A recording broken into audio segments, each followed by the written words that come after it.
Une tempête gronde sur la campagne anglaise, et, dans les murs d'un ancien domaine, des secrets, enfouis depuis longtemps, commencent à surgir. Une tasse de thé ébréchée à la fois.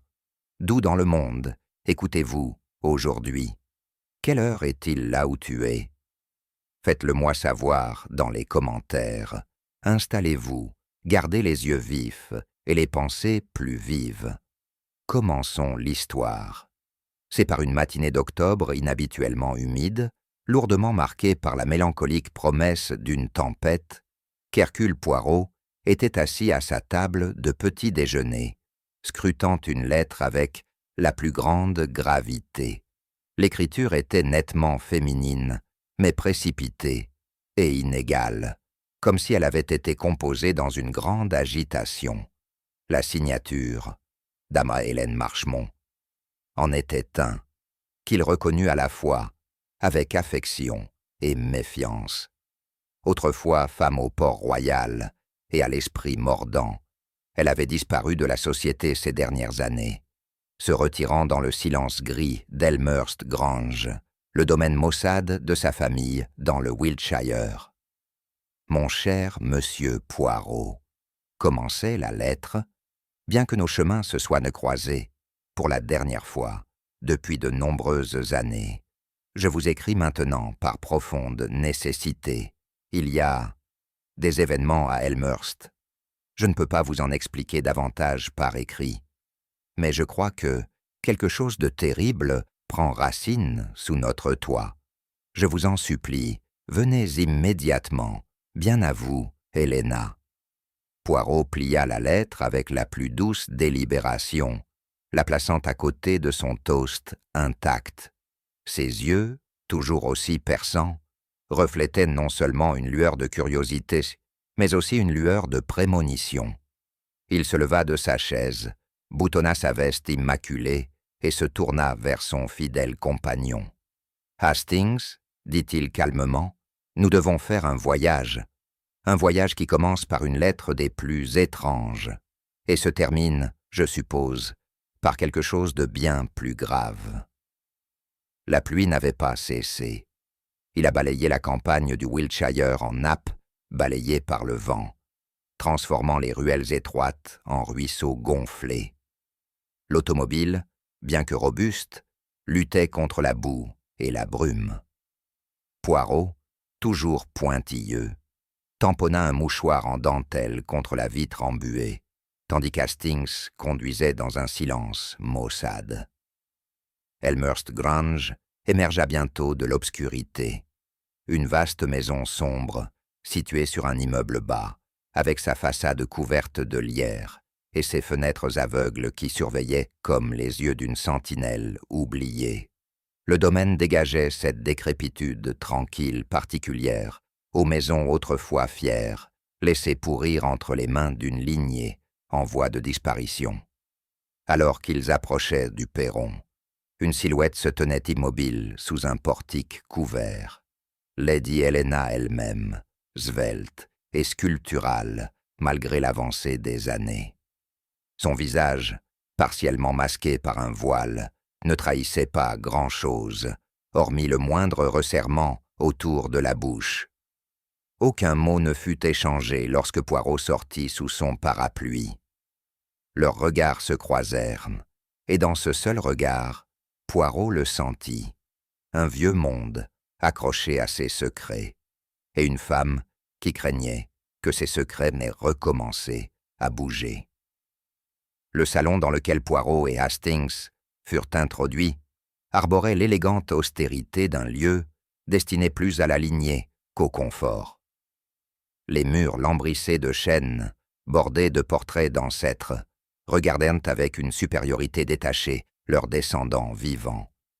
La maison fut bientôt rassemblée. Chaque membre distinct, chacun marqué par de subtils troubles. Lady Helena, posée et posée, fit les plus brèves présentations. Tout d'abord, Algernon Marchemont, le fils de son défunt mari, issu d'un précédent mariage. La peau jaunâtre de mauvaise humeur et portant le poids de perspectives gaspillées, il fit un bref signe de tête avant de se retirer dans une carafe près du foyer. Vient ensuite Vivian Marchmont, la seconde épouse de feu Edmond, d'une vingtaine d'années, sa cadette. Sa beauté, bien qu'évidente, était fragile. Une élégance fragile comme du givre sur de la porcelaine. Elle offrit un salut langoureux, sa voix chantante mais froide. Catherine Gray, la gouvernante, se tenait quelque peu à l'écart. C'était une femme d'une force tranquille, avec des yeux sombres et fixes, et un esprit clairement aiguisé par l'observation. Sa présence était celle de quelqu'un qui avait depuis longtemps appris à écouter avant de parler. Poirot observait tout, captant non seulement les mots, mais aussi les regards, les hésitations, la légère friction dans le ton lorsque les noms étaient échangés. Ce n'était pas encore le cas, mais l'odeur d'une émotion cachée flottait déjà dans l'air, comme un parfum trop délibérément choisi. Le thé de l'après-midi était servi dans la véranda, même si le soleil lui-même restait obstinément absent. Dehors, la pluie faisait trembler les vitres comme des doigts cherchant à entrer. À l'intérieur, la porcelaine teintait légèrement, tandis que des plateaux en argent passaient et que des tasses étaient remplies. Poirot s'assit avec une précision gracieuse, ses yeux ne s'éloignant jamais loin des mains qui se déplaçaient pendant le rituel. La servante, jeune, pâle et visiblement nerveuse, renversa un petit tas de sucre en passant le bol à Viviane. Ses excuses étant à bout de souffle, ses mains tremblaient alors qu'elle versait de la théière en argent dans les différentes tasses dépareillées, placées devant les invités. Viviane a refusé le sucre. Algernon a pris 2 morceaux sans parler. Catherine Gray accepta le thé, mais le garda sur ses genoux sans le boire. Lady Helena regardait le feu, sa tasse intacte. Poirot murmura doucement à Hastings. « Observez, mon ami, à quel point il est délicat de danser lorsque l'on verse du thé. Qui boit, qui refuse, qui regarde et qui ne boit pas. » Depuis le coin le plus éloigné, la servante continuait son service, les yeux fixés sur le pot qu'elle portait, avec ce qui paraissait à Poirot une intensité surnaturelle. L'argent brillait sous la lumière, élégant certes, mais lourd, pondéré, peut-être, avec plus qu'un simple breuvage. Alors que la dernière tasse était posée sur la table, la servante poussa un soudain halètement, son souffle se coupant à mi-mouvement. Un tremblement parcourut son bras, bouleversant la cuillère posée à côté du plateau. Avant qu'une main puisse l'atteindre, ses genoux fléchirent et elle s'effondra sans bruit sur le tapis, la théière lui échappant et roulant lentement sur le sol. Un halètement s'éleva de Viviane. Algernon jura et se leva, tandis que Lady Helena attrapait instinctivement la cloche. Hastings se précipita aux côtés de la jeune fille, la trouvant inconsciente, mais respirante, son visage décoloré. Poirot s'agenouilla à côté d'elle, non pas alarmé, mais immobile. Il lui ouvrit doucement les doigts. La main, qui avait agrippé la théière, était raide, enfermée dans une étreinte qui ne parlait pas de malaise, mais de peur. Il regarda la théière, puis les lèvres pâles de la servante. « Elle n'est pas empoisonnée, » dit-il doucement, « mais elle a vu quelque chose qu'elle ne sait pas comment porter. » Son regard se leva lentement, balayant la table à thé et ceux assis autour. Le silence flottait dans l'air, comme un rideau tiré.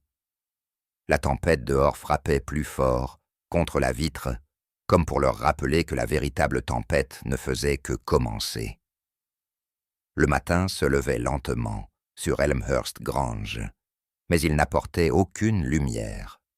La pluie avait cédé la place à une douce brume, mais la maison restait enveloppée dans une atmosphère de malaise, quelque chose laissé par les conversations inachevées de la veille et l'évanouissement de la servante, qui persistait encore dans la mémoire comme une tache sur une vitre. Hastings l'avait remarqué au petit déjeuner. Comment la maison parlait d'une voix plus calme, comment le tintement des couverts semblait plus hésitant que d'habitude. Poirot, toujours précis, avait simplement remué son café et n'avait rien dit. Il était 9 heures à peine lorsque la gouvernante se précipita dans la salle du petit déjeuner, les joues blanchies sous ses boucles grisonnantes. « C'est Monsieur Edmond, murmura-t-elle, comme si parler plus fort rendrait cela vrai.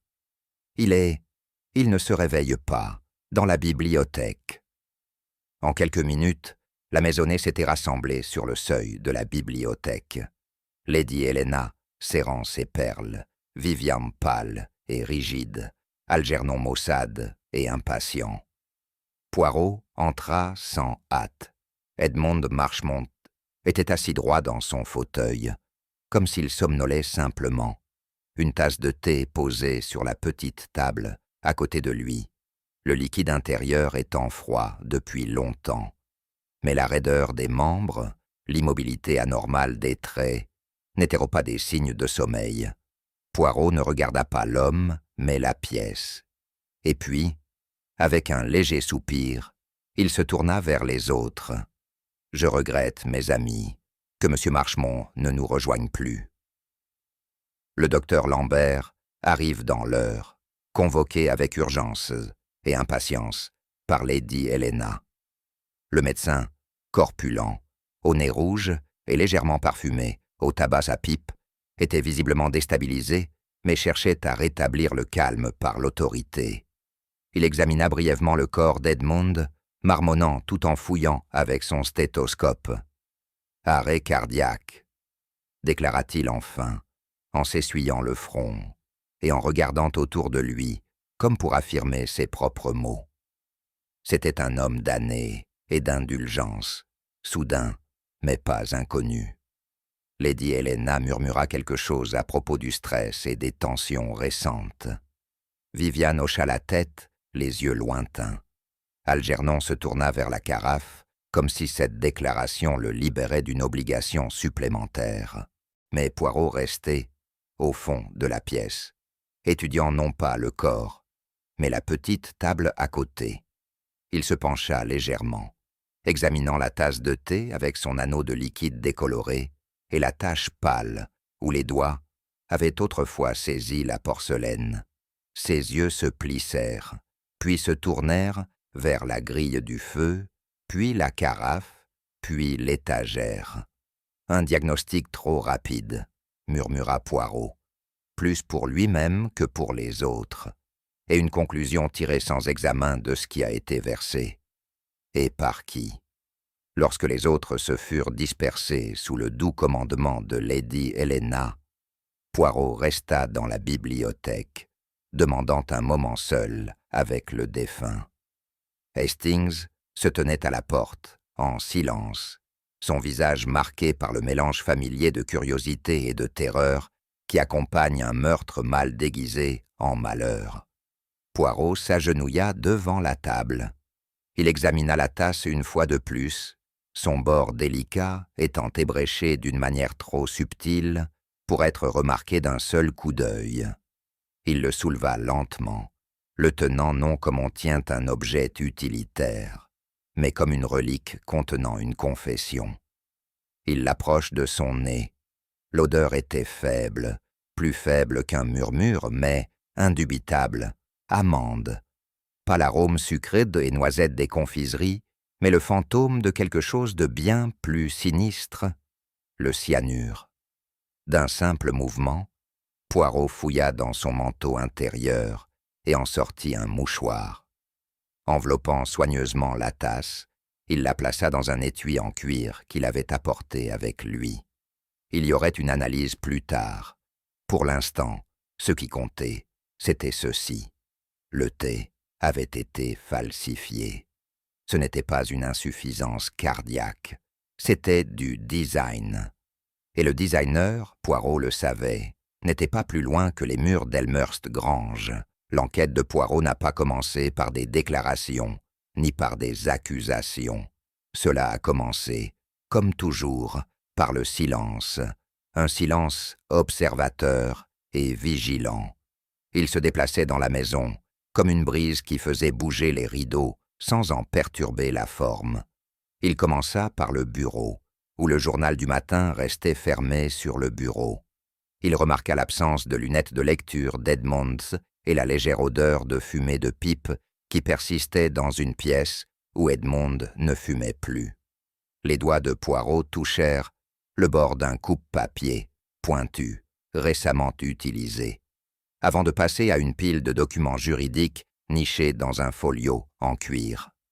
Vint ensuite le salon, où Lady Helena était assise, pleine de tristesse. « C'est une tragédie, » dit-elle, sa voix comme de la porcelaine sous la pression.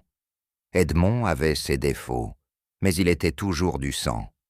Poirot écoutait sans répondre, observant la façon dont elle ajustait la broche à son col, comment ses yeux ne larmoyaient pas malgré les paroles de chagrin.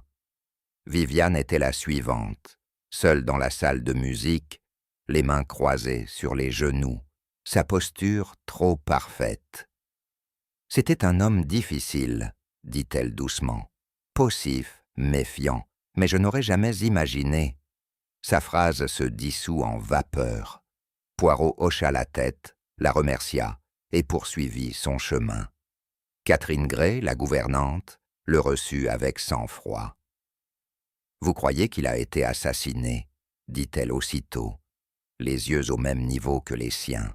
« Et tu penses que Temesque c'était l'un des nôtres ?»« Je ne pense pas, » dit doucement Poirot. « J'observe et je demande. On apprend beaucoup en demandant. » Elle n'a rien dit de plus, mais ses mains, soigneusement jointes sur la table, tremblaient.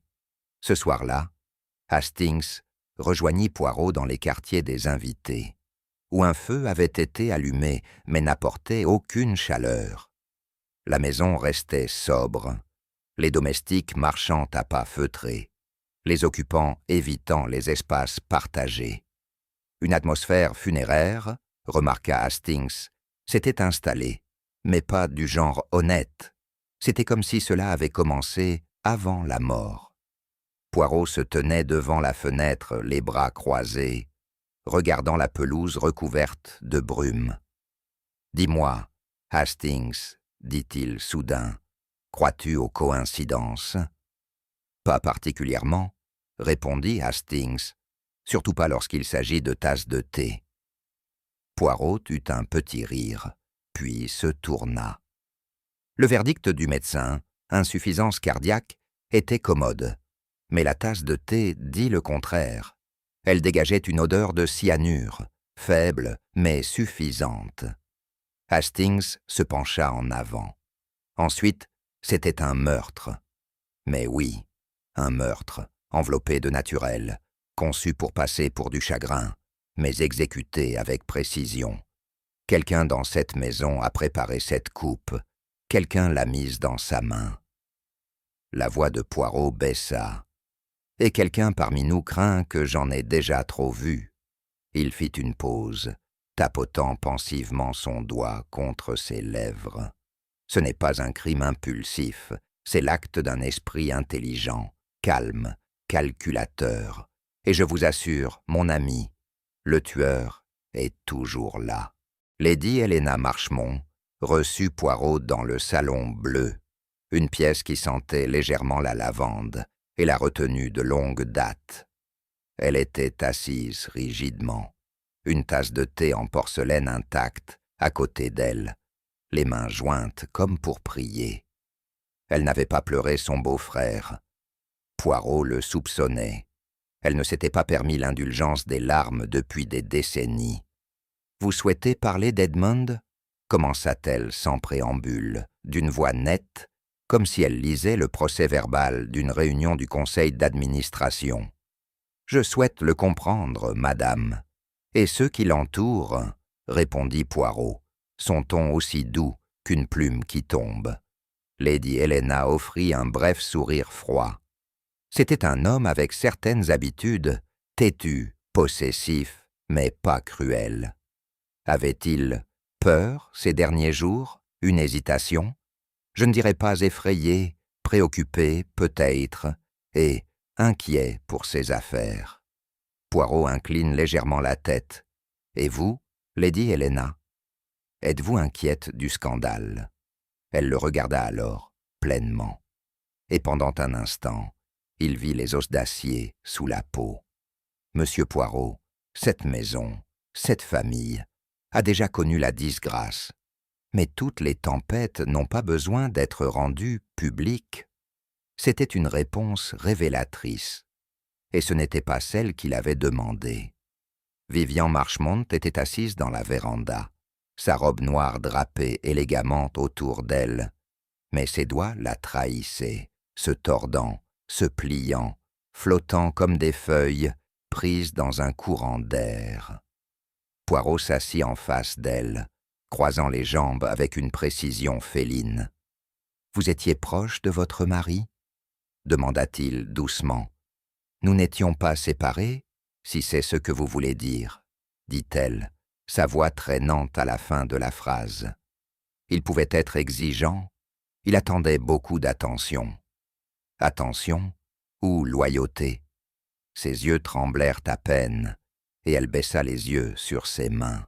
« Je ne l'ai pas empoisonné, monsieur Poirot. » Il sourit faiblement. « Je n'ai pas dit que vous l'aviez fait, madame. » Elle posa une main sur sa tempe. Il avait des ennemis, il n'était pas apprécié, même parmi les siens. Poirot se pencha en avant. Et pourtant, il t'a tout laissé. Un silence suivit, doux et bourdonnant d'inconfort. « Je ne lui ai pas demandé, » murmura-t-elle, « mais quelqu'un, peut-être, l'a persuadé de le faire. » Il se leva sans attendre de réponse. Elle ne l'a pas arrêté. Catherine Grey accueillit Poirot dans la salle de classe, avec la vive courtoisie d'une femme qui gardait les enfants et les secrets en parfait ordre. Elle ferma la porte derrière lui et retourna à son bureau, où les plans de cours étaient empilés dans une symétrie sans faille.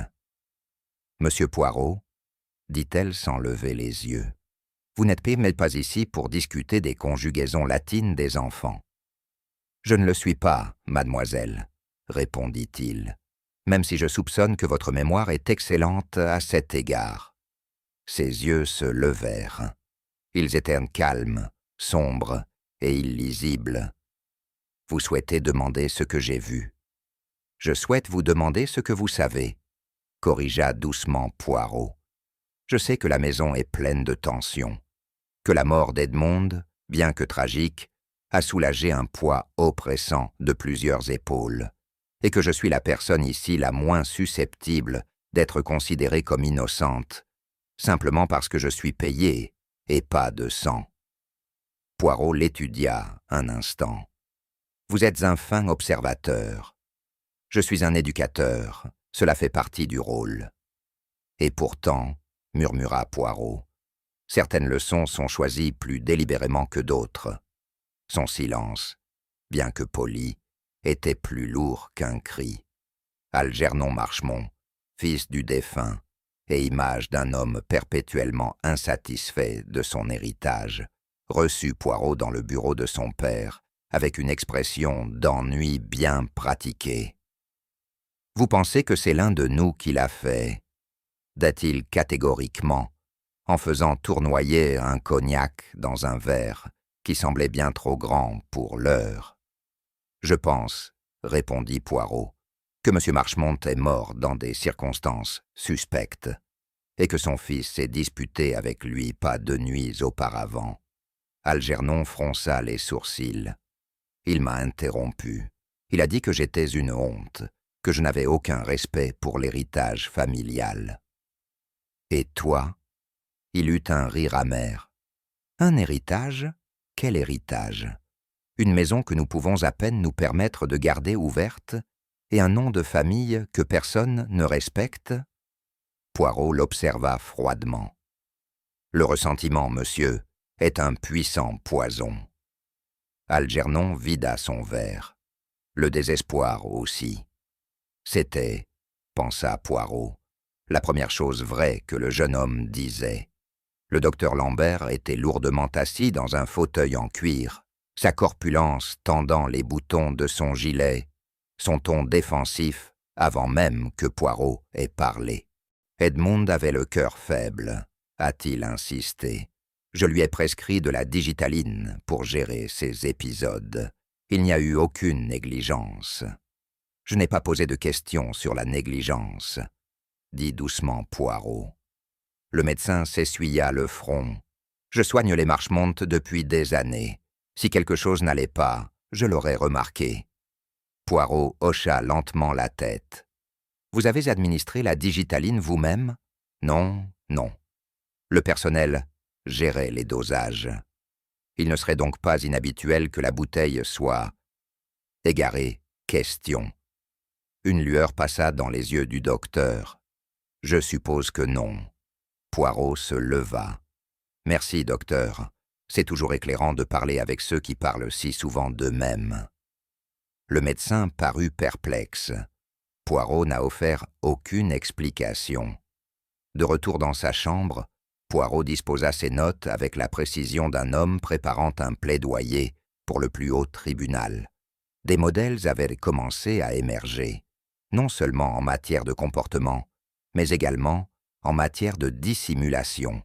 La bouteille de tonique manquante, qui avait disparu de l'armoire à pharmacie la nuit précédant la mort d'Edmond, n'était plus un mystère mais un message. Les gâteaux de thé au sédatif, mangés par tous sauf Edmond, étaient une précaution destinée au silence et non à la mort. Et maintenant, ce qui est peut-être le plus préoccupant de tous, la volonté. Rédigé il y a à peine une semaine et signé en présence de 2 témoins réticents, le Nouveau Testament d'Edmond avait entièrement déshérité Algernon. Pourtant, le document avait depuis disparu du tiroir verrouillé de son bureau, remplacé par une version antérieure, bien plus généreuse envers son fils. Hastings, entrant à ce moment-là, trouva Poirot plongé dans ses pensées. « La question n'est plus de savoir qui pourrait gagner, » dit doucement Poirot. « C'est à qui oserait réécrire les dernières paroles d'un mort. » Et ainsi, avec cela, la maison des secrets devint encore plus sombre. L'enquête de Poirot avait jusqu'à présent tourné autour du présent. Le thé, la mort, les manières. Mais le passé avait commencé à murmurer. Et Poirot savait bien que le meurtre fleurissait rarement, sans racines profondes, dans un sol déjà empoisonné. Il se tourna donc vers les affaires du domaine Marchmont. Avec la permission réticente de Lady Helena, il passa la matinée dans le bureau, examinant les grands livres, les bilans et la correspondance avec l'avocat de la famille. Les chiffres témoignent d'un déclin discret. Les coûts d'entretien du patrimoine augmentent régulièrement. Les investissements sont inopportuns. Les dettes croissantes d'Algernon sont discrètement absorbées, puis annulées. Mais il y avait plus. Les lettres d'Edmond révélaient une amertume croissante, des plaintes concernant les exigences incessantes d'Algernon, concernant le fardeau de l'héritage dilapidé par un héritier irresponsable, et puis une réponse brève de l'avocat, datée de 6 jours seulement, confirmant l'enregistrement d'un testament révisé. Poirot se pencha en arrière, les yeux plissés. Un homme ne déshérite pas son fils unique dans sa vieillesse sans raison, et s'il le fait, il ne le fait pas sans se faire des ennemis. Le domaine, comme la maison, présentait des fissures sous sa peinture. À midi, Poirot confirma ce qu'il soupçonnait. Edmond Marchmont avait en effet révisé son testament, déshéritant entièrement Algernon et désignant son épouse, Vivian, comme unique bénéficiaire. Le changement avait été constaté par 2 membres du personnel, dont l'un était tombé malade depuis, et l'autre, notamment, n'avait pas été revu depuis le soir de la mort d'Edmond.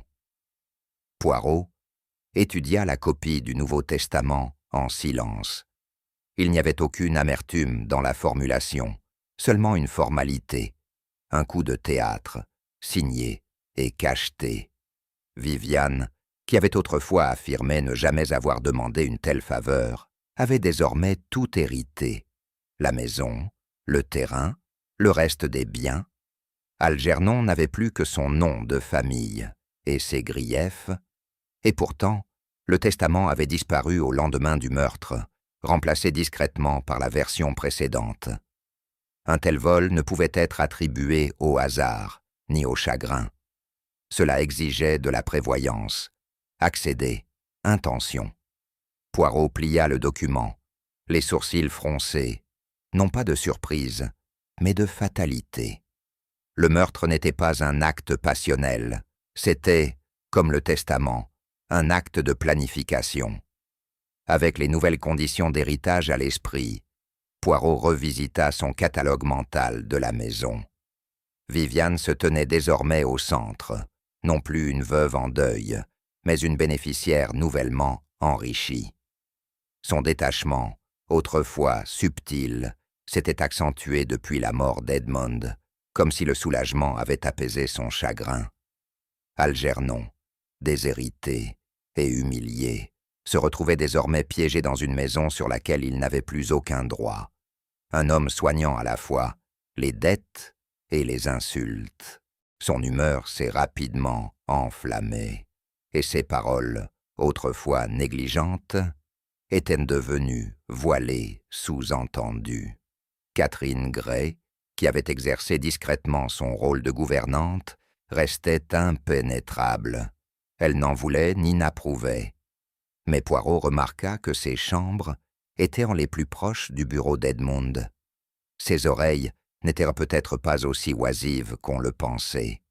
Et puis, il y avait Lady Helena, dont le silence devenait de plus en plus lourd de jour en jour. Elle qui parlait d'héritage et de discrétion, mais ne disait rien de la ruine financière qu'elle avait soustraite au regard de la société. Un mort, une volonté et 4 cœurs qui avaient raison de battre plus vite lorsque la tasse de thé changeait de main. Poirot tourna son attention vers la tasse, la petite tasse à thé fleurie, ébréchée qui avait bercé la potion fatale. On ne pouvait nier sa signification, ni son poids symbolique. Familier, oublié et réintroduit le jour même de la mort d'Edmond. En discutant avec la gouvernante et le majordome, Poirot a reconstitué la séquence de service. Le thé avait été préparé dans la cuisine, versé dans des tasses dans le salon par la servante et distribué sur le plateau d'argent par Algernon. Les tasses n'avaient pas de propriétaire fixe, à l'exception de celui ébréché, traditionnellement mis de côté. Pourquoi a-t-il été remis en service? S'enquit Poirot. La gouvernante n'avait pas de réponse, seulement qu'elle avait remarqué sa présence pour la première fois depuis des mois le matin même. De la servante au plateau, puis à la main, la coupe empoisonnée était passée avec une désinvolture qui était, en vérité, glaçante. Personne ne se souvenait de qui l'avait spécifiquement placée entre les mains d'Edmond. Ce qui signifiait, pensa Poirot, que tout le monde aurait pu le faire. Et cela convenait plutôt bien à un meurtrier. Empoisonner un homme dans une maison pleine de domestiques était une chose, mais le faire en partageant le thé, c'était du talent artistique. Tard dans l'après-midi, Poirot retourna à la bibliothèque, non pas pour pleurer, mais pour passer au crible. Il demanda la solitude et examina le foyer avec soin. Les cendres des jours passés n'avaient pas encore été enlevées, même si une fine couche de suie fraîche avait commencé à se déposer. Avec des doigts délicats, Poirot utilisa sa canne pour remuer les restes. Au milieu des cendres, il aperçut quelque chose qui n'était pas à sa place, un morceau de papier, à moitié brûlé et froissé, mais en partie lisible. Il le souleva avec une pince à épiler, le frottant doucement sur une page blanche pour préserver l'encre pâle. Les mots bien que fragmentés, étaient assez clairs, le poison, à administrer subtilement. Il n'y avait pas de signature, pas de phrase complète, mais la formulation était indubitable dans son implication et sa préméditation. Poirot regarda la ferraille pendant un long moment. Ce ne sont pas les mots eux-mêmes qui le troublaient, c'était le fait de savoir que quelqu'un les avait jugés dignes d'être brûlés. Le meurtre, songea-t-il, cherche toujours le feu, pour nettoyer, effacer, tromper. Mais le feu est un piètre complice. Il laisse derrière lui ses propres aveux.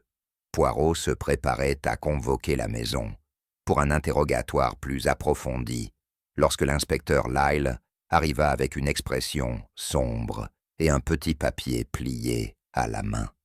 L'inspecteur, bien que n'admirant pas la méthode de Poirot, n'a pas nié le poids de l'affaire entre ses mains. Cela est arrivé de manière anonyme, a-t-il déclaré en tendant la note, livrée à la gare ce matin. Poirot déplia le drap. L'écriture était trapue et soignée, une affectation conçue pour cacher, pas pour révéler. Le message était bref. Demandez à la gouvernante où elle était à l'heure du thé. Il n'y avait aucune signature, aucune indication de source, mais ces mots avaient un sens, pas d'information, mais d'accusation. Un poignard offert dans l'ombre. Poirot le lut 2 fois, puis le rendit. « Curieux, dit-il doucement. Très curieux. » L'inspecteur haussa un sourcil. « Vous pensez que cela n'a aucun mérite ?»« Je pense, répondit Poirot, que quelqu'un souhaite détourner l'œil des soupçons de lui-même. Mais quand on pointe du doigt dans le noir, ils oublient souvent quelle main reste éclairée. » Il croisa les mains derrière le dos. « La question, mon cher inspecteur, n'est pas de savoir si Miss Gray était à proximité du thé. La question est de savoir qui veut nous faire croire qu'elle l'était. » Alors que l'inspecteur prenait congé, Poirot se tenait une fois de plus au centre du grand couloir d'Elmhurst Grange. L'air était épais, non pas de chagrin, mais de performance. Le chagrin passe tranquillement. La culpabilité joue un rôle d'ouverture à voix basse et d'inquiétude répétée. Hastings s'approcha, les sourcils froncés. « Vous ne croyez pas la note ?» Les yeux de Poirot se plissèrent, son regard dérivant vers la galerie supérieure, où la porte de Catherine Gray était à moitié fermée.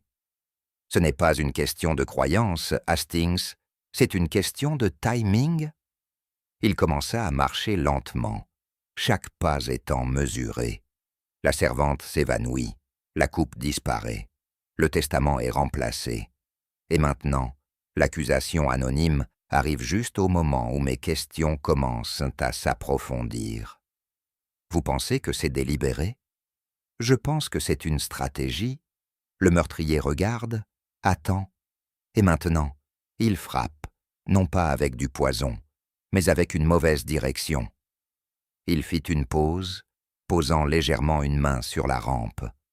Regardez qui déplace son poids, mon ami, qui se penche dans le silence et qui se précipite pour le remplir. La culpabilité est impatiente, l'innocence est souvent très calme. Il se tourna vers le salon. Le jeu a changé, et nous devons aussi le faire. Dans le silence du salon, Poirot demanda une fois de plus la compagnie de la maison, non pas pour des accusations, mais pour des précisions. Avec sa courtoisie désarmante, il expliqua qu'il souhaitait simplement revisiter l'ordre des événements, le jour où Edmond avait pris le thé. « Parcourons les mouvements, mes amis, » a-t-il dit, « pas dans le drame, mais dans le détail. » Les chaises furent rangées, les tasses placées sur les tables d'appoint comme elles l'étaient auparavant, le plateau en argent reposant à nouveau au centre. La servante, légèrement tremblante, imitait les mouvements du versement. Viviane se souvint de sa place près de la cheminée. Algernon désigna avec irritation la carafe vers laquelle il s'était retiré. Catherine se tenait près de la porte-fenêtre, comme elle l'était alors, distante et vigilante. Les yeux de Poirot balayèrent la pièce, non pas pour une performance, mais pour une contradiction. Ce n'était pas le thé qui révélait la vérité, mais la façon dont les mains s'arrêtaient, la façon dont les regards changeaient, à l'évocation des rôles. « Qui a servi quelle tasse ?» demanda doucement Poirot. Personne n'a répondu avec certitude. « Ah !» dit-il doucement. « Alors nous sommes d'accord. C'était une scène jouée sans répétition. Mais comme dans tout théâtre, il ne faut pas regarder les acteurs, mais les accessoires. » Poirot reporta son attention sur la tasse elle-même. Il était en porcelaine fine, peint d'un modeste motif floral, faisant partie d'un ensemble dont le nombre et l'état avaient diminué au fil des années. Pourtant, cette pièce particulière portait un petit éclat sur son bord, à peine visible sauf sous un bon éclairage. Il le posa sur le buffet, faisant signe aux autres de s'approcher. Vous voyez, cette coupe était connue pour être imparfaite, et dans cette maison, comme dans toutes les maisons bien gérées, les choses imparfaites sont mises de côté, réservées, retraitées. Lady Helena, dont le souci du décorum ne s'était pas émoussé, hocha solennellement la tête. « Nous n'avons pas utilisé cette tasse depuis des mois. J'ai demandé à la femme de ménage de la remplacer. »« Pourtant, » murmura Poirot, « le jour même où M. Marchmont a été empoisonné, il est réapparu, et dans sa main. » Catherine parla alors, d'une voix calme. « Il n'était pas sur le plateau quand j'ai vu la femme de ménage le porter. » Poirot incline légèrement la tête. Et pourtant, à la fin du thé, il était là.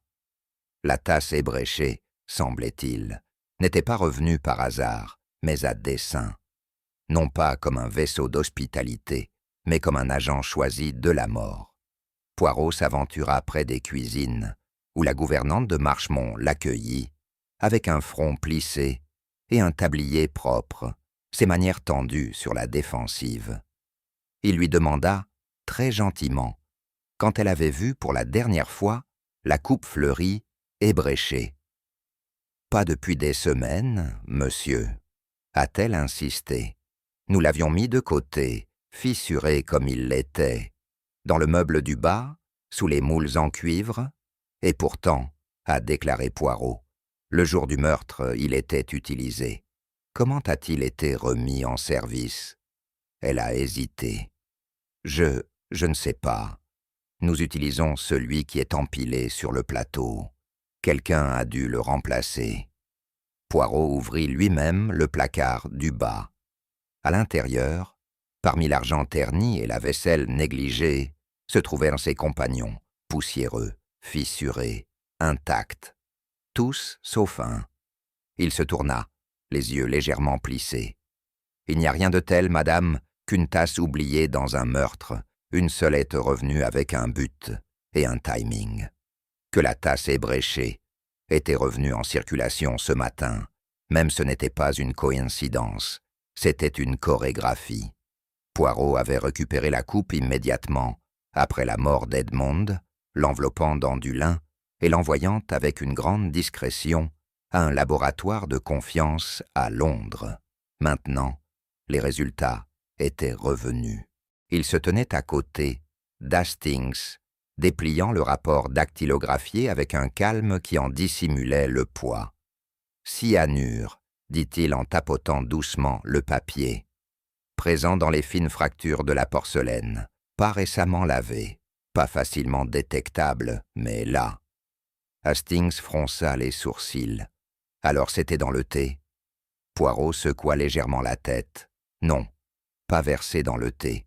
Badigeonné ou déposé subtilement dans la tasse vide avant le liquide, une poudre, peut-être, dissous dès la première gorgée. » Il tint à nouveau la tasse, la faisant tourner lentement. Cette puce n'était pas seulement esthétique, elle dissimulait les résidus microscopiques, Le tueur a choisi cette coupe précisément pour son défaut. Il leva les yeux vers Hastings. Monsieur Marchmont n'a pas simplement bu dans un vase empoisonné. Il y a été conduit, comme on conduit un homme sur une scène, sans savoir qu'il va jouer sa scène finale. Le théâtre du thé, semblait-il, avait masqué un signal fatal. Poirot a demandé que la femme de chambre lui soit envoyée une fois de plus. Elle entra avec hésitation, le regard baissé, le pas arrêté. Ses mains, ces mêmes mains tremblantes qui avaient renversé le sucre, étaient étroitement serrées autour de son tablier. « Mon enfant, » dit gentiment Poirot, « tu as peur, mais tu as vu quelque chose, n'est-ce pas ?» Elle secoua la tête, puis acquiesça. La contradiction en dit plus que l'une ou l'autre des réponses. « Dis-moi, » insista-t-il doucement, « qui a touché les tasses ce matin-là » Sa lèvre trembla. C'était après avoir versé. Je me suis retourné pour aller chercher les cuillères. Juste un instant. Mais quand je suis revenu, quelqu'un était près du plateau. Poirot attendit. Elle murmura. J'ai vu quelqu'un ajouter quelque chose. Dans quelle tasse? Elle hésita. Celui ébréché. La voix de Poirot baissa. Et qui, mademoiselle? Ses yeux se tournèrent vers la fenêtre. Je ne peux pas. Elle haleta. Sa main se posa sur sa poitrine. Ses genoux fléchirent. Poirot bondit en avant juste au moment où Hastings atteignait la porte. La servante s'effondra sur une chaise, le souffle court, le visage pâle.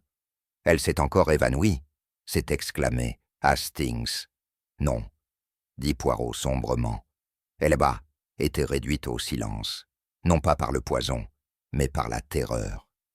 Et le nom qu'elle avait porté à ses lèvres resterait, pour l'instant, non dit. Poirot, bien qu'entouré de suspects dans les murs d'Elmhurst Grange, commença à regarder vers l'extérieur, vers les ombres du passé qui s'étendaient silencieusement jusqu'au présent. Après quelques demandes soigneusement formulées auprès d'un ancien contact en Italie et un appel discret au bureau d'enregistrement de Londres, il commença à retracer le parcours des jeunes années d'Edmond Marchmont.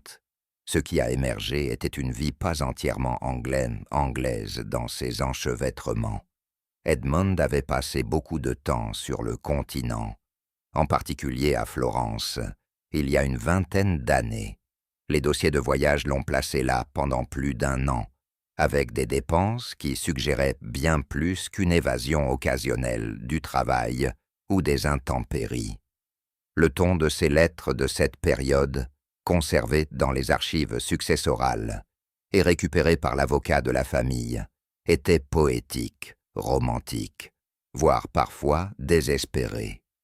Poirot tourna lentement les pages fragiles, notant des références à une femme anonyme, mais souvent décrite comme brillant, passionné, trop fougueux pour ce monde. La correspondance avait brusquement cessé. Le langage de la jeunesse d'Edmond n'était pas celui d'un patriarche astucieux. C'était le langage d'un homme consommé et peut-être hanté. Et de telles flammes, Poirot le savait, ne s'éteignent jamais complètement. Ils couvent. De Florence vint la réponse qu'il attendait. Sophia Rinaldi, une femme d'origine modeste, fille d'un marchand, et brièvement un incontournable des cercles sociaux, expatriés qu'Edmond avait fréquentés. Leur liaison avait été remarquée par plus d'un observateur, murmurée pour son intensité et, finalement, sa dissolution. Mais le contact de Poirot comprenait un dernier détail, effrayant. Sophia Rinaldi était décédée moins de 6 mois après qu'Edmond ait quitté l'Italie. La cause était vaguement énumérée comme insuffisance respiratoire, même si les rumeurs locales soupçonnaient depuis longtemps un suicide. Elle avait été retrouvée seule dans une pension à la périphérie de la ville, sans aucune famille disposée à la réclamer et peu d'amis ayant osé prononcer son nom par la suite. L'affaire, semblait-il, C'était terminé dans le silence. Poirot était assis à son bureau, les doigts croisés, le nom résonnant dans son esprit. Sofia Rinaldi, une femme effacée, non pas par le temps, mais par les circonstances. Et pourtant, sa présence persistait. Dans le regard d'Edmond, dans la soudaine réécriture de son testament, dans le silence même qui s'était abattu sur cette maison. Un fantôme, oui, mais pas du genre spectral. Un fantôme qui aurait pu laisser un enfant derrière lui. Ce n'était pas la beauté de Viviane Marchmont qui intéressait Poirot, ni ses mains nerveuses. C'était son histoire, ou plutôt son absence. Une enquête sur son identité de jeune fille a donné étonnamment peu de résultats. Le nom qu'elle a donné, Viviane Leclerc, n'apparaissait sur aucun registre, aucun livret scolaire, aucun livret de famille. Une fabrication, ou simplement incomplet. Poirot a creusé plus profondément, retraçant le passeport qu'elle avait utilisé pour voyager à l'étranger avec Edmond pendant leur fréquentation. La signature sur la demande comportait de légères incohérences. Ces pièces justificatives, copies de baptême et de résidence, étaient toutes délivrées dans la même quinzaine, à partir de lieux disparates. Une telle orchestration n'était pas inhabituelle dans les cas où il valait mieux laisser les vies antérieures enterrées. Il examina à nouveau ses traits, cette fois non pas avec un œil d'homme, mais avec celui d'un détective. Une structure méditerranéenne cachée sous la poudre anglaise, une voix adoucie sur les bords, mais portant le léger rythme d'un accent perdu dans la traduction. La femme connue sous le nom de Viviane Marchmont pourrait-elle être quelqu'un d'autre?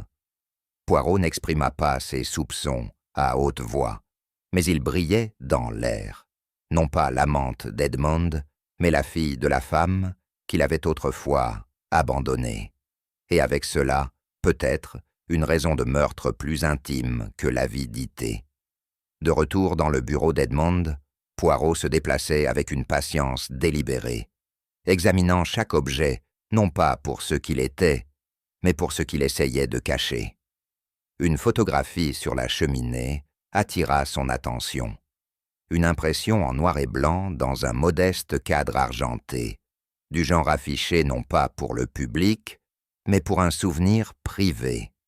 Elle avait été légèrement tournée, pas assez pour suggérer un méfait, mais juste assez pour suggérer une culpabilité. Il le souleva doucement. Elle montrait Edmond, 20 ans plus jeune, peut-être plus, enlaçant une femme remarquable.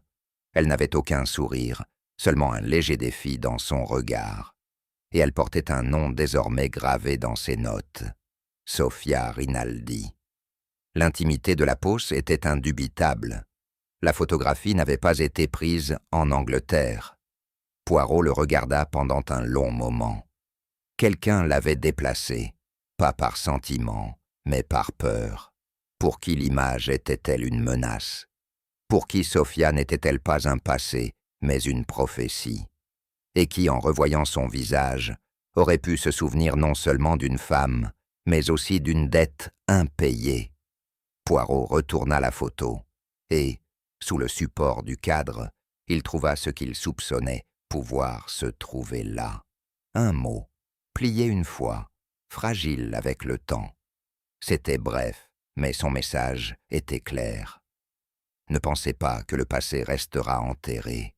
Vous devez plus que ce que vous avez payé. Il n'y avait pas de signature, aucune accusation directe, mais le timing était glaçant. Est-ce que c'était arrivé récemment? Ou était-il resté dans le tiroir pendant des mois, intact, ignoré, jusqu'à ce que quelque chose ou quelqu'un oblige Edmond à agir? Cela expliquait le changement soudain de son testament, la tension dans ses derniers jours, le refus de parler du passé. Il ne s'agissait pas là d'un chantage au sens vulgaire de la finance. C'était une rançon émotionnelle. Quelqu'un n'était pas revenu pour de l'argent, mais pour la justice. Et Poirot le savait. Ceux qui demandent justice lorsqu'on la leur refuse trop longtemps, peuvent la prendre dans le sang. Lorsque Poirot insista une fois de plus sur Lady Helena au sujet de son hésitation à appeler les autorités, elle croisa les mains sur ses genoux avec une retenue visible. « Vous devez comprendre, a-t-elle déclaré, nous ne sommes pas une famille bâtie pour la honte publique. Nous avons déjà surmonté des tragédies, mais jamais la honte. » Poirot croisa son regard. « Et quelle est la plus grande honte, madame ? Le silence ou la complicité ?» Elle détourna alors le regard, la bouche serrée. « Nous sommes des Marchmont, murmura-t-elle, et nous n'aérerons pas nos blessures. C'est précisément pour cela, pensa Poirot d'un air sombre, que leur situation s'envenimait. » Poirot retourna au bureau dans les quartiers privés d'Edmond. Le tiroir inférieur avait résisté aux tentatives précédentes pour l'ouvrir. Mais grâce à la clé que Lady Helena lui avait fournie à contre-cœur, il le libéra. À l'intérieur se trouvait une seule enveloppe, non marquée, à l'exception des mots écrits d'une main délibérée, à ouvrir en cas de décès subit. Poirot le souleva avec respect. Quoi qu'il y ait à l'intérieur, cela avait été écrit par un homme qui s'attendait à un meurtre, et cela, en soi, était révélateur. Le salon n'avait pas connu un tel silence depuis la mort d'Edmond Marchmont. Désormais, convoqué par les instructions fermes mais indéfectibles de Poirot, la maisonnée se rassemblait à nouveau sous le regard ancestral des portraits de Marchmont. Lady Helena était assise bien droite, les mains posées sur ses genoux, chaque doigt délibérément immobile. Viviane se tenait près du foyer, les bras croisés dans un effort de calme, mais ses yeux trahissaient l'effroi de quelqu'un qui avait répété trop de versions de la vérité. Algernon, maussade et agité, se versa du cognac sans permission, comme si l'acte lui-même pouvait l'ancrer. Catherine Gray se tenait près de la porte, la posture droite, les yeux illisibles. Poirot restait debout, une silhouette maîtrisée, les mains croisées derrière le dos. L'air était chargé d'attente, chaque respiration était lourde, chaque regard aiguisé par l'anxiété. « Monsieur Marchmont est mort », dit enfin Poirot, doucement mais sans sentiment. Mais la vérité, ce n'est pas le cas. Elle s'attarde, attendant qu'on lui parle. Personne n'a bougé. Et ainsi, avec le calme d'un homme plaçant des pièces sur un échiquier, Poirot commença. « Commençons, » a déclaré Poirot, « par ce que l'on pourrait appeler l'évidence. » Il se tourna vers Algernon, dont les épaules se tendirent, malgré le faux air fanfaron de son verre de cognac. « Vous avez été déshérité. Votre père n'a vu en vous que déception, et vous avez répondu à ce sentiment avec ressentiment. Son Nouveau Testament vous a dépouillé de tout héritage, sauf peut-être de l'amertume. » Poirot ne s'attarda pas pour protester. « Viviane Marchmont, » continua-t-il doucement, « vous aviez tout à gagner, le titre, la richesse et la liberté. Une veuve à l'aise, oui, mais peut-être pas en paix. » Son regard se tourna brièvement vers Lady Helena. « Et vous, madame, vous qui craignez par-dessus tout le scandale, vous protégeriez le nom de cette maison, quitte à dissimuler un meurtre. » Personne n'a parlé, mais le silence s'épaissit. « Catherine Gray, » dit enfin Poirot, la voix s'adoucissant. « Vous étiez la plus proche du feu, mais la plus éloignée des soupçons, la gouvernante, invisible, inouïe, mais jamais ignorante. » Il s'avança. « Dans cette maison, chacun de vous avait un motif, chacun avait quelque chose à perdre, ou quelque chose qu'il désirait. Et maintenant, dit Poirot, sa voix prenant le rythme de la certitude, nous devons examiner non pas le cœur, mais la main. » Il fit un geste vers le plateau en argent, posé maintenant sur la table d'appoint. Tout a commencé avec le thé, si innocent, si anglais. Mais une tasse n'était pas comme les autres. une tasse à thé fleurie ébréchée, retirée du service depuis longtemps, a retrouvé le chemin le jour même de la mort de M. Marchemont. Il s'avança vers le plateau et souleva la tasse. « Cette tasse, dit-il, a été choisie délibérément. Son défaut cachait la présence d'un poison, un composé de cyanure appliqué à l'intérieur avant que le thé ne soit versé. La servante a versé à l'aveugle, le plateau a été porté, et la tasse, commodément, s'est retrouvée entre les mains d'Edmond. » Il se tourna vers le groupe, les yeux plissés. Personne ne se souvient de la façon dont la coupe lui est parvenue. Mais quelqu'un a veillé à ce que ce soit le cas. Et le parfum, les amandes amères, étaient présents pour ceux dont le nez n'était pas entraîné à l'affection, mais à la suspicion. Il posa la tasse.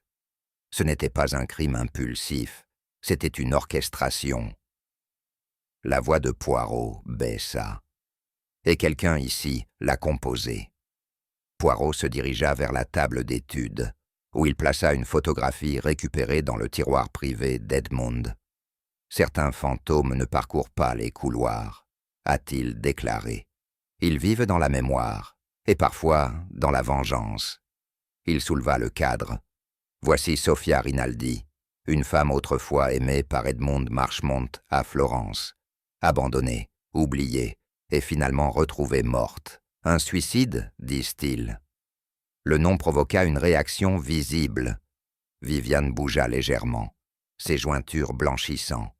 Mais cette photographie, poursuivit Poirot, a été émue, non pas affichée avec respect, mais cachée avec urgence. Et en dessous, une note, un avertissement, une menace. Vous devez plus que ce que vous avez payé, un passé que M. Marchemont ne pouvait pas dépasser. Il se tourna vers la pièce, la voix grave. Il n'est pas nécessaire d'avoir connu Sophia Rinaldi pour tuer à sa place. Il suffit d'être l'enfant qu'elle a laissé derrière elle. Il a laissé cela se régler. Et dans cette maison, nous en avons quelqu'un à qui son nom n'appartient pas, mais qui a regardé, attendu et finalement frappé. Poirot revint au centre de la pièce. Le crime n'est pas né de la colère, il est né de la mémoire, d'une douleur de longue date, enfouie sous une surface calme. Il a nécessité une planification, accès, opportunité. Il se tourna vers Algernon. « Vous aviez un mobile, oui, mais vous êtes impulsif, insouciant. Un homme animé par la passion n'attend pas, il agit. » Algernon fronça les sourcils, mais ne dit rien. « Viviane, » dit doucement Poirot, « vous avez tout hérité, mais vous ne l'avez pas demandé. Vous vous êtes résigné à l'examen minutieux d'Edmond. Sa richesse n'a jamais été votre évasion, c'était votre prison. » Elle détourna le regard. Continua Poirot. « Lady Helena, vous aviez peur de la honte, mais vous êtes fidèle au sang, pas au-delà. Vous auriez couvert un scandale et non commis un crime. » Et puis, il regarda Catherine Grey. « Vous, mademoiselle, n'êtes pas comme les autres. Vous n'avez pas bu de thé cet après-midi-là. Vous l'avez refusé, non pas pour des raisons de santé, mais pour vous concentrer. Vous vous teniez près de la fenêtre, où personne ne pouvait voir vos mains. » Ses lèvres s'entr'ouvrirent légèrement. « Vous avez regardé la coupe, vous saviez laquelle serait choisie, et vous seul aviez à la fois l'esprit et le motif. » Poirot s'approcha. « Catherine Grey, ou devrais-je dire Caterina Rinaldi. » Elle n'a rien dit. Et pourtant, dans son silence, la pièce devint plus froide. Poirot recula, croisant les mains devant lui. Autour de lui, la pièce semblait sombrer dans un silence plus profond que le silence. « Tout cela, dit-il doucement, était pour la justice, ou ce qu'elle croyait être la justice. » Il se tourna de nouveau vers Catherine, d'une voix non plus accusatrice, mais presque tendre. « Ta mère est morte sans nom, sans justification. Tu as pris un autre nom pour entrer dans cette maison, pour étudier ses chambres, ses joueurs, pour attendre. Et quand le moment est venu, tu as frappé, non pas avec rage, mais avec assurance. Ses yeux brillaient, mais aucune larme ne coulait. Poirot regarda Hastings, qui se tenait rigidement près de la porte.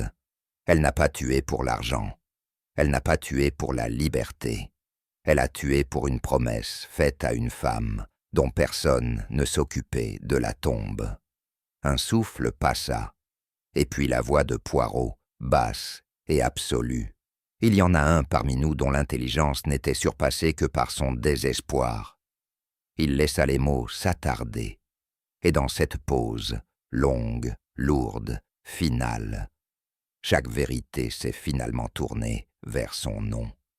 Le silence qui suivit la dernière phrase de Poirot s'étendit sur la pièce comme un voile. Personne n'a bougé. Personne n'a parlé. Tous les regards étaient tournés vers Catherine Grey.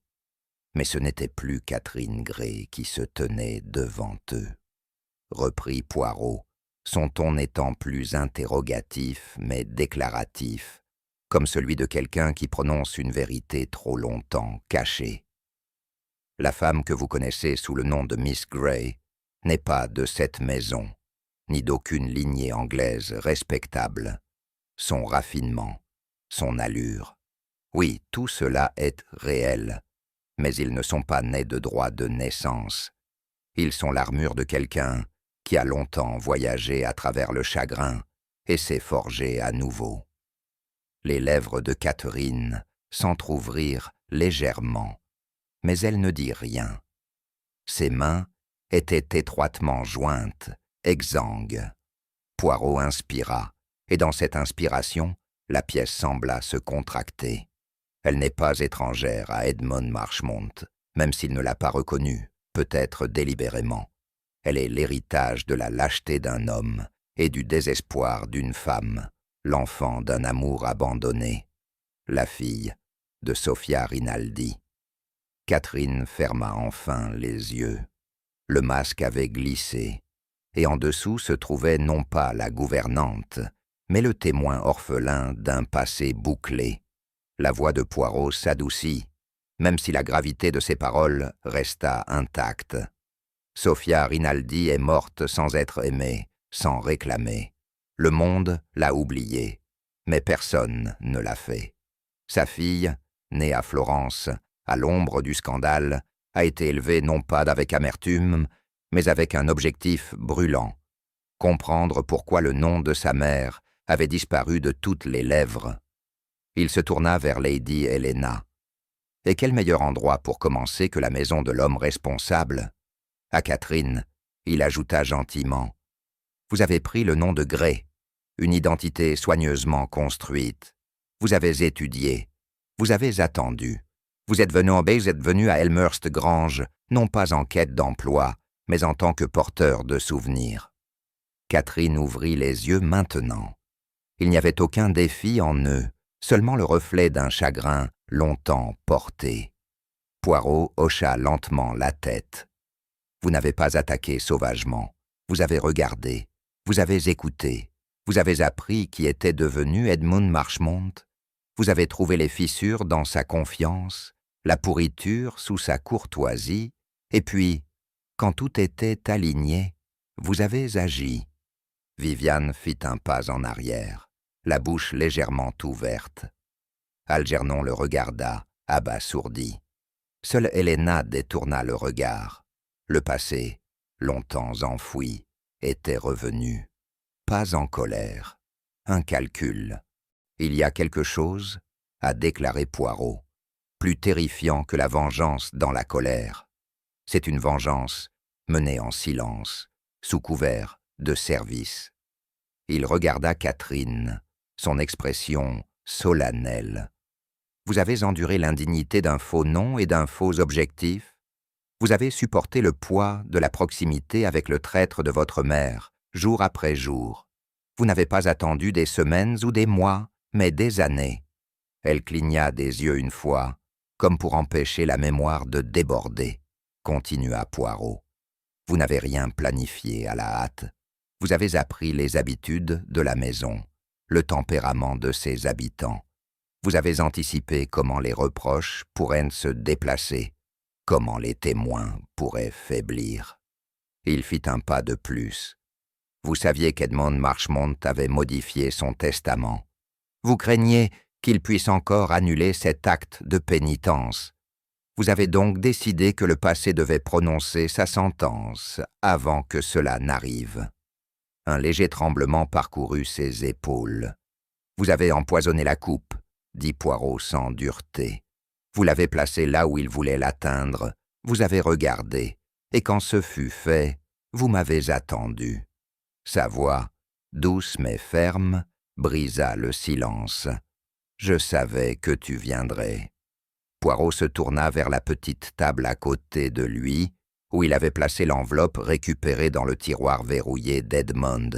De l'intérieur, il en sortit une feuille fragile et usée par le temps, la page déchirée d'un journal intime, au bord roussi, à l'encre fanée, mais toujours lisible.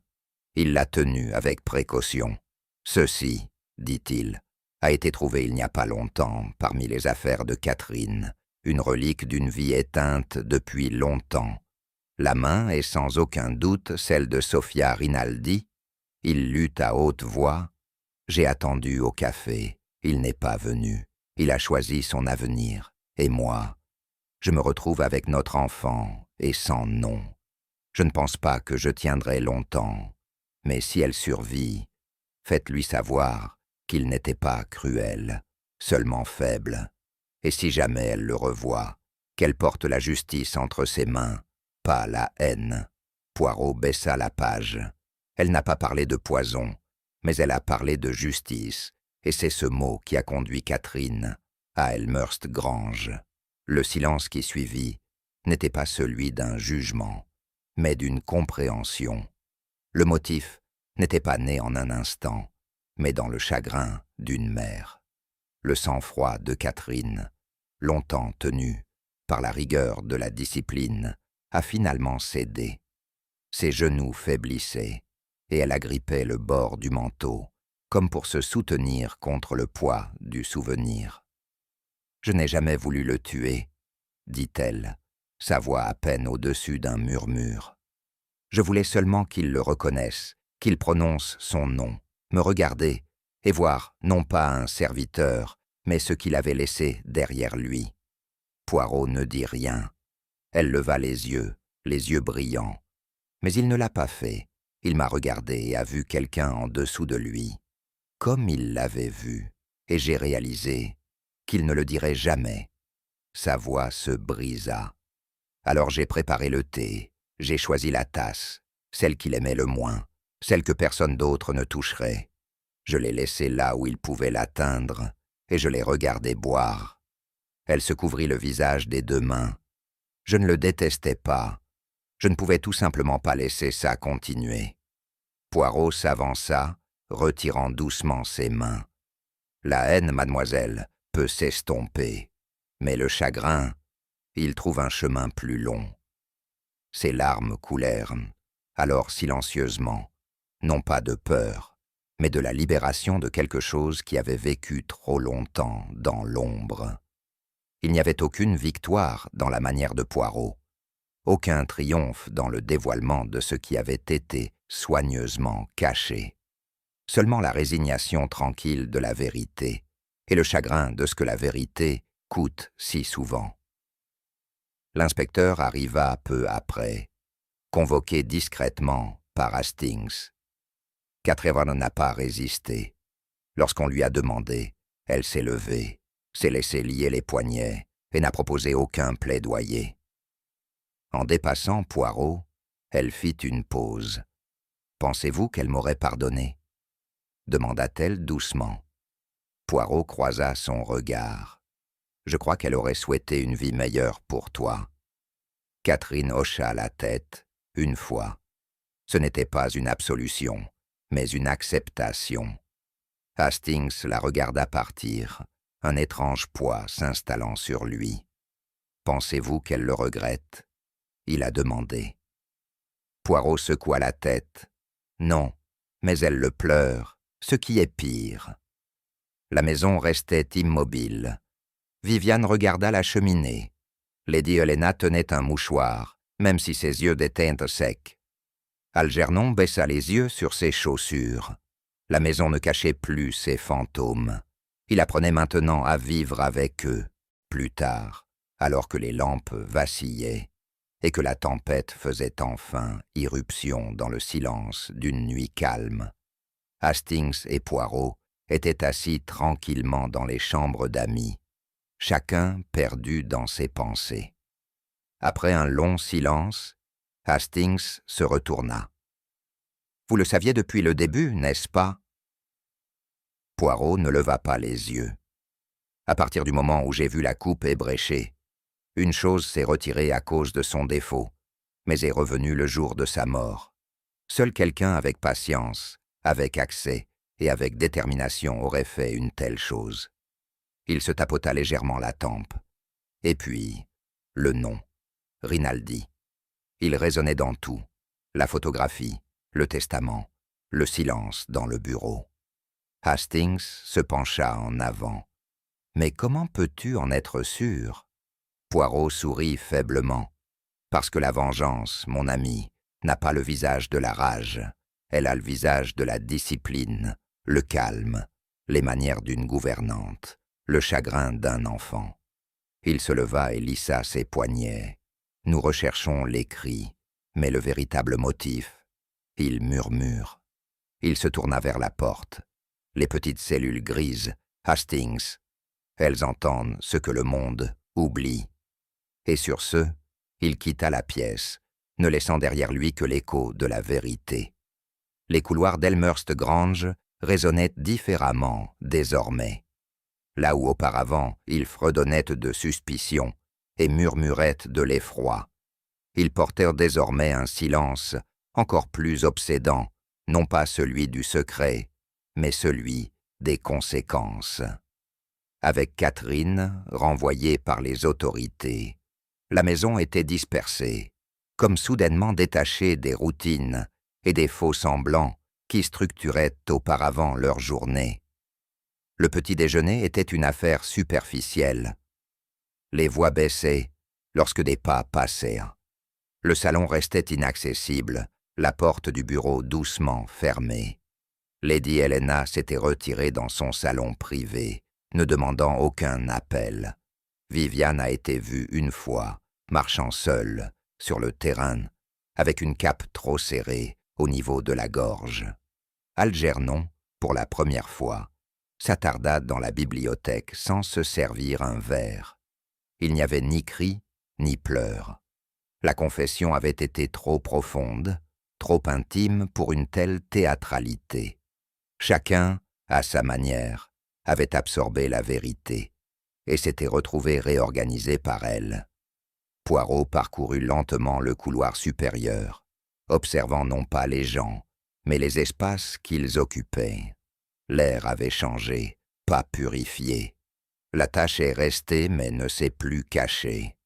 Dans une maison si soucieuse des apparences, la réalité avait enfin trouvé sa place.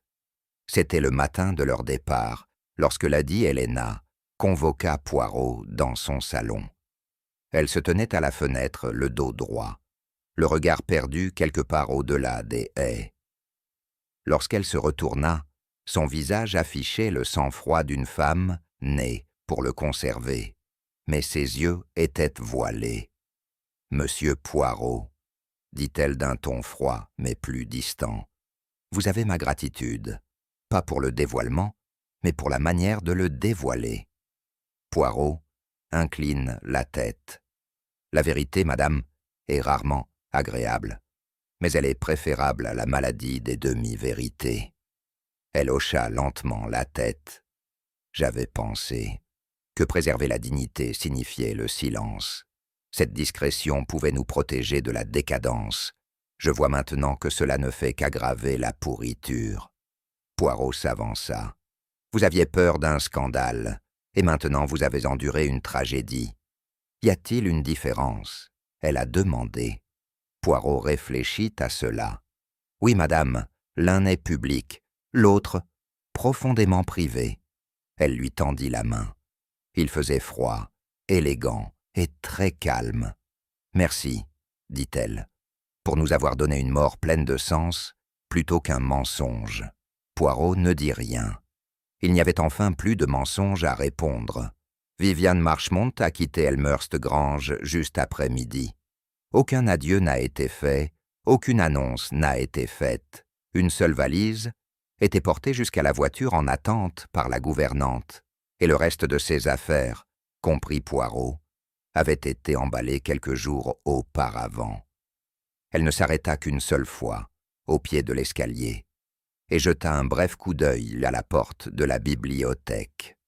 Il n'y avait aucun signe de regret dans ses yeux, seulement une sorte de honte lointaine, comme si elle avait été accusée non pas d'actes répréhensibles, mais de bêtises.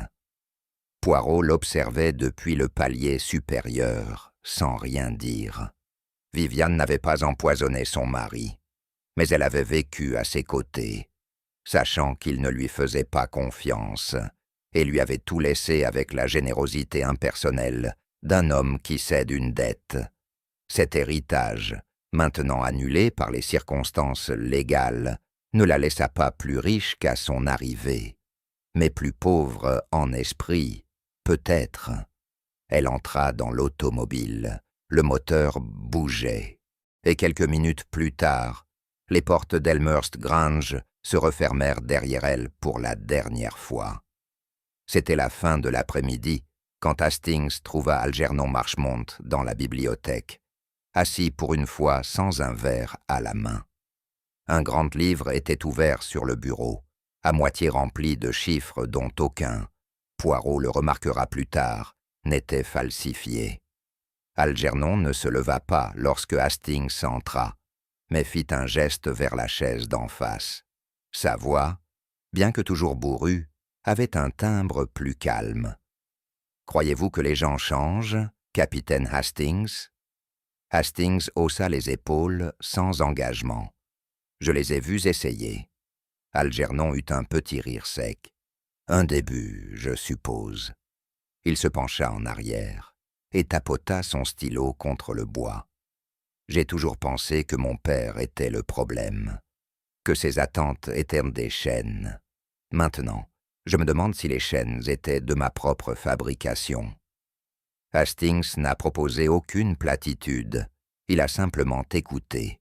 « Je vais régler la succession, » a déclaré Algernon. « Ce qu'il en reste, vendre les excédents, payer correctement le personnel, fermer le passé. Et après ça ?» Algernon hésita. « Alors je pourrais voir quel genre d'homme je suis sans l'ombre de mon père à blâmer. » Pour la première fois, Hastings crut voir en Algernon non pas l'héritier gâté, mais un homme reconsidérant sa place dans le monde. Alors que la soirée tombait sur le domaine, Poirot s'assit avec Hastings devant le feu, dans le petit salon qui leur était proposé en tant qu'invité. La maison n'était plus hérissée de secrets, mais elle n'avait pas non plus trouvé la paix. Comme toutes les grandes vérités, la révélation avait laissé des traces. Poirot sirota sa tisane et parla sans rien demander. « Le meurtre est souvent mal compris, Hastings. Il n'est pas toujours commis par haine. Parfois, il naît du chagrin, un chagrin qui se transforme en logique. » Hastings hocha la tête pensivement. Elle n'a pas frappé comme une criminelle, elle a frappé comme quelqu'un qui tient une promesse. « Oui, » murmura Poirot, « et c'est pour cela qu'elle est si dangereuse. Quand la vengeance se déguise en justice, elle convainc même celui qui la porte. » Il se pencha en avant et posa sa tasse de côté. Le poison, Hastings, n'était pas dans le thé. Il n'était même pas dans la main qu'il a administrée. Il était dans les années qui se sont écoulées sans parler, dans la douleur qui n'a jamais été nommée. Hastings fronça les sourcils, mais elle a avoué. Poirot secoua la tête. Elle a avoué l'acte, mais sa culpabilité a commencé bien avant cela, tout comme son chagrin. Il y eut une pause pendant laquelle Le feu crépita doucement. Poirot ajouta, presque pour lui-même, « Le crime du cœur est le type le plus précis, car il ne crie pas, il attend. » Et ainsi, Poirot resta assis, silencieux, regardant les flammes consumer ce qui restait de la journée, et peut-être les dernières ombres de l'histoire. Le lendemain matin, la pluie qui s'était accrochée à Elmhurst Grange depuis des jours commença enfin à se dissiper. Le ciel, bien que peu brillant, s'était adouci, et les nuages épais cédaient la place à une lumière pâle et froide. Poirot et Hastings se tenaient en haut des marches de pierre, leurs valises emballées, l'automobile attendant patiemment sur le gravier en contrebas. Lady Helena n'est pas venue les accompagner. Algernon non plus.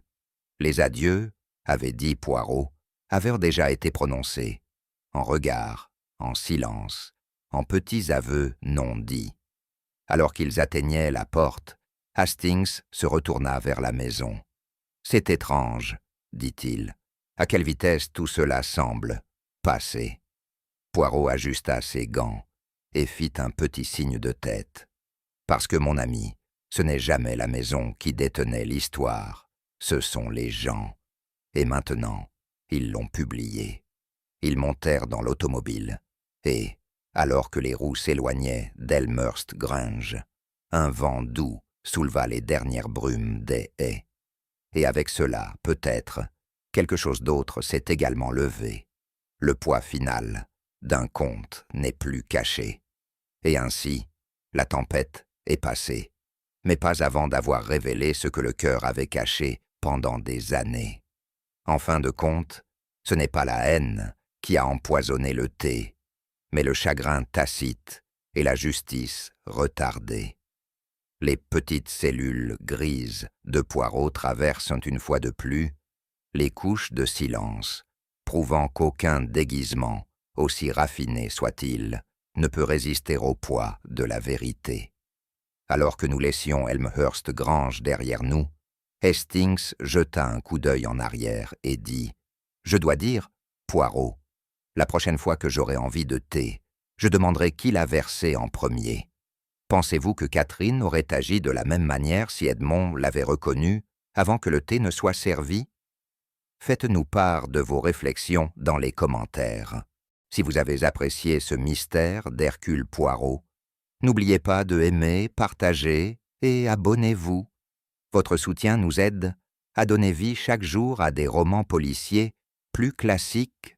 Des cas plus intrigants sont en route.